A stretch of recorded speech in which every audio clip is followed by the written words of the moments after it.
Hello Scouts, it's Mr. Kugler, and today we're going to try a little different technique, something that you might use if you were backpacking and trying to cut down on weight and have a simple meal that didn't require a lot of cooking, or more importantly, a meal that didn't require a lot of refrigeration of your ingredients that are going to go in, especially your protein, in this case chicken. That will be an integral part of the dish. And before we get started, a little background on this. One of my trips to Philmont, one of the things I always enjoyed doing was looking at the menu to see what meals I was in store for while I was out in the trail. And on one of the treks, this meal came up, or a version of this meal. And I have to admit, I really wasn't looking forward to it at the time. But after the trek was over, I was sold that this was a great meal that was not only filling, but tasted great and was easy for the scouts to prepare, especially on a high adventure trek where gear is kept to a minimum and use of fuel is a concern, so that you don't burn through a lot of fuel that you're carrying on your long trek. So this meal, the star of the meal is stovetop stuffing. One of the important things with stovetop stuffing is that we want to know how much water is going to be added to it. And what I've done is, because I would like to cut down on weight, is I took the packet, and instead of planning to carry this whole box, which is not only unnecessary weight to carry in, it's also trash that I need to carry out. Instead, what I did is I labeled on the packet what was in the bag and also how much water to add to this, because once I get out in the woods and I don't have the directions, that could be a problem. Other ingredients to go along with this is a large can of chicken breast. Now, if you could find this in envelope packages, all the better. And just the only consideration is I'm going to use all the water that's in this can. So what you may want to consider doing is adding a little extra water if the packet of chicken that you have doesn't include water. This is 12.5 ounces by weight in this can. One of the things that we deviated a little bit from when we got home was we added, this is an 8.5 ounce can of kernel corn. This adds a little extra to the meal, a vegetable. This 8.5 ounce can, this can of chicken, and the packet of stovetop is designed to serve 2 scouts. Another thing that you may want to add, it's not required, but you may want to add, is some of the gravy packets, 1 packet for this amount of ingredients, and we'll add this as well. Another thing that the last ingredient that you're going to use is water, and we have this Nalgene water bottle here, which has measurements on the side, so I have it filled up to 32 ounces. So I know when I go to add the 12 ounces for the stovetop stuffing, I'll bring it down to 20 ounces on the measurement. Certainly I could bring a measuring cup and use this, or maybe I already have this because somebody's using it as a drinking cup, provided it's clean, but this may be weight that you don't want to bring. One of the other things is a can opener. Although the corn has a pull lid on the top, the chicken does not, and I'm going to need a can opener. Now, if anybody knows me, I'm a fan of getting a can opener that actually works, and I've had success with this particular can opener. But one of the other things that you can use is these military style can openers. These are 2 different sizes, a large and a small. This is a P38, and the larger is a P51, and these weigh next to nothing. The challenge is they could get lost easily, so you want to store it someplace that you don't lose it. To make our dish, we're going to use a smaller Trail Chef pot, and what we're going to do is we're going to start by adding the water that we need to be able to compensate for the directions on the stovetop stuffing. So let's get started with that. So if you remember a couple seconds ago, I just said I need to get this down. I need 12 ounces of water. So wish me luck. I'm going to try to pour this down and get it to 20 on my grate. I'm up at 32 and I want to get to 20. Now remember, I can always add more water but it's kind of a pain to take out. So that brought me down to 24. Now I'm at about 22. And now I am just a tad over 20. There we go.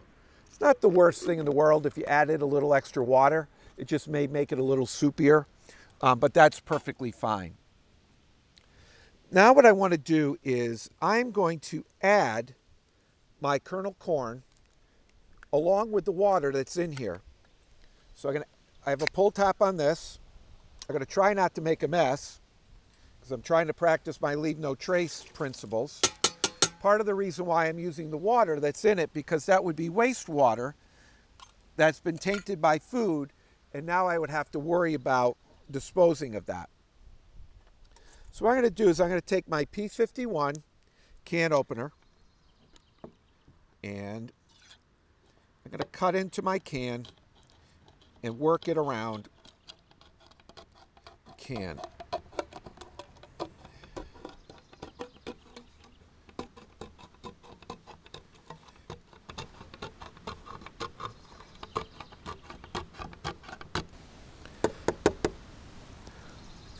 Even if you don't plan on using the P51 or the P38, this is a great thing to have in your essentials kit, along with some of your 10 essentials, is this can opener. Just in case your regular can opener gets lost or it breaks.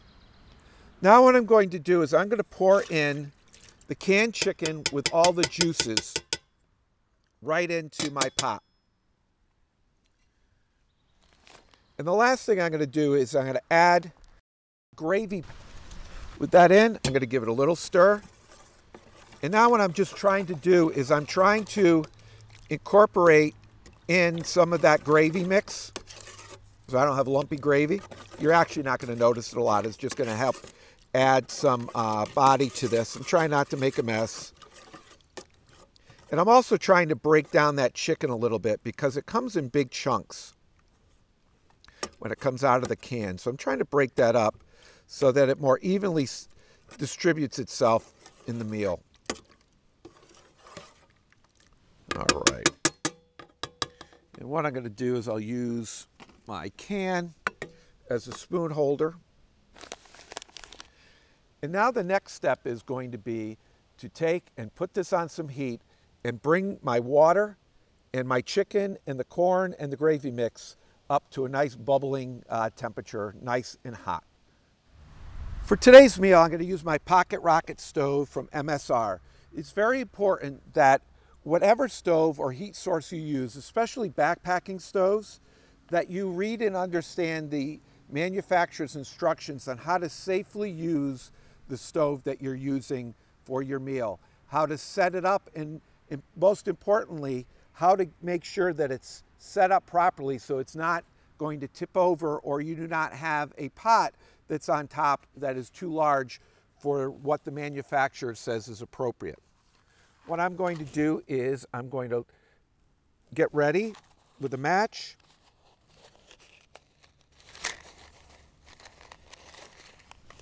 And I'm going to turn out a little bit of fuel, but again, refer to the manufacturer's instructions.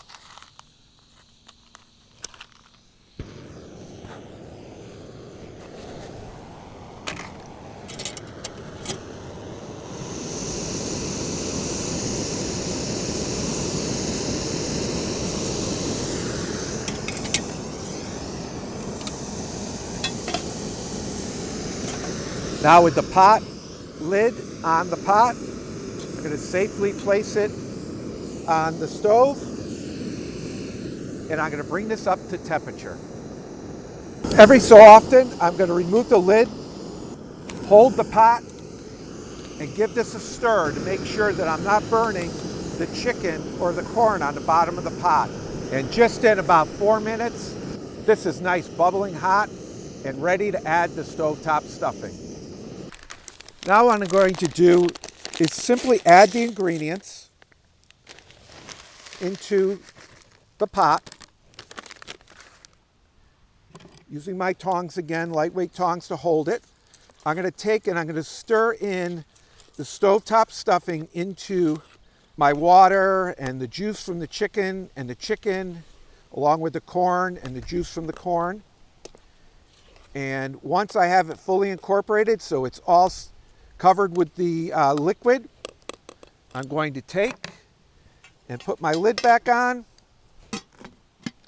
and let it sit for about 10 minutes until that stovetop stuffing fully incorporates with the hot water and is ready to go, and is going to be a delicious meal that may take just a little bit of fluffing up with the spoon before we serve. It's been 10 minutes. Let's check and see how this looks.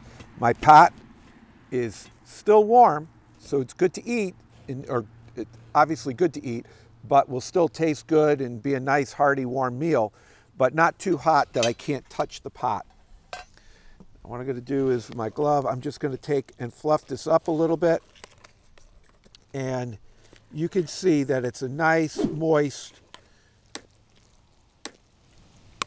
hearty dinner that has chicken, corn, stovetop stuffing, and our gravy mix that's in there. One of the things to consider, you may ask, why did we use canned food? We had the canned corn and we had the canned chicken. I would much prefer to use dehydrated corn or packets of chicken in the packages like tuna fish comes in, but truth be known, they're kind of hard to get, especially at the grocery store. If you wanted to get dehydrated corn, typically you would have to order that ahead. And let's be honest about it. How often are we thinking that far ahead to be able to order for our patrol enough dehydrated corn, for example, or packets of chicken in the packages ahead of time? Also, many times, having been a scoutmaster and a scout leader for a number of years, I can assure you that many of you carry more weight in your backpack with some other items, and you're able to do it, especially on a one-night camp out. So that little extra weight from the canned chicken and the canned corn typically can be handled, but obviously plan appropriately for the particular event that you're doing. Also consider, if you were cooking for a larger group, perhaps you need to use a bigger pot. This stove may not be the choice for that type of a meal where you have a wider pot. You may need to go to a different type of stove to be able to cook. So hopefully this has given you some ideas to think about as a meal to use when you're backpacking, or maybe on your propane camp stove as a nice warm meal on a lunch when you're at a camporee where you want something quick and easy. Notice that we boiled the water and the wet ingredients. We didn't have the stovetop stuffing in there. Had we done that, we would have likely burned contents to the bottom of this pot and made cleanup more difficult. So I hope you enjoyed this video. I hope you gained some additional information about different things that you could do when you're backpacking and camping.